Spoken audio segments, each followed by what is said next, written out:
যেই দেশের মন্ত্রীরা চুরি করে, এমপিরা চুরি করে, রাষ্ট্রের প্রধানমন্ত্রী কন্ট্রোল করে না, ওই দেশে 10 টাকাও চাল হবে না, ফ্যামিলি কার্ড দিয়েও হবে না, ওই দেশে বরকত থাকবে না, থাকবে না, থাকবে না।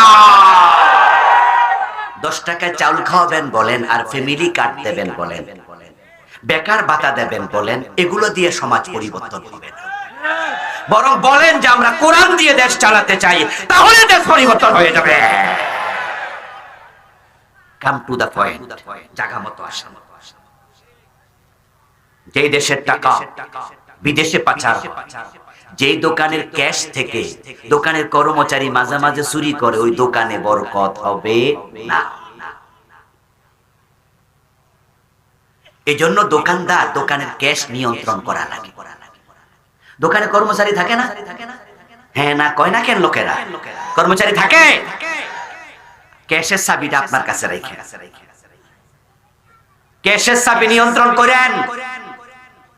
না হয় যদি ক্যাশের চাবি নিয়ন্ত্রণে না থাকে, আপনার কর্মচারীরা মাঝে মাঝে ক্যাশ থেকে 500 টাকার নোট পকেটে ঢুকায়, 1000 টাকার নোট প্যান্টের পকেটে ঢুকায়, এই দোকানে বরকত থাকে না। যেই দেশের মন্ত্রীরা চুরি করে, এমপিরা চুরি করে, রাষ্ট্রের প্রধানমন্ত্রী কন্ট্রোল করে না, ওই দেশে 10 টাকাও চাল হবে না, ফ্যামিলি কার্ড দিয়েও হবে না, ওই দেশে বরকত থাকবে না, থাকবে না, থাকবে না, কোনোটাই হবে না। আর বাংলাদেশ এমন এক জায়গা, বেকার ভাতা দিলে এরা সবাই বেকার হয়ে যায়। এগুলো ফাও কথা, কথা বুঝতে হবে। বেকারদের ভাতা নয়, বেকারদের হাতে কাজ তুলে দিতে হবে। অকর্মণ্য বানায়ও না, কর্মসংস্থান বানাও। এই দেশের মানুষও আগামাতা নাই বুঝি, বেকার ভাতা শুনে মুস্কি আসি, দেখো মাশাআল্লাহ, বাড়িতে বইয়া বইয়া খাও। আরে ভাই, বাড়িতে বইয়া বইয়া খাইলে তো রাজার ধন কুলাবে না, ঠিক না? তোমার দেশে খনিজ পদার্থ কি আছে? স্বর্ণের খনি কয়টা আছে? রূপার খনি কয়টা আছে? তামার খনি কয়টা আছে? কোত্থেকে তুমি বেকার ভাতা দিবা? কোথায় টাকা? ব্যাংকে তো খালি। বুঝতে হবে, বুঝতে হবে। বিবেক বন্ধক দিও না, দলের কাছে বিবেক বন্ধক দিও না।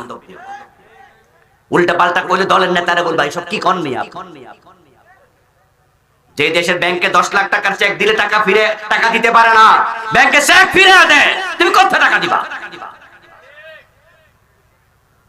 আবার আপনারাও আছেন, খুশি হয়ে যান, মাশাআল্লাহ, দিব রে দিব, দিব একটা বড় গোলালু।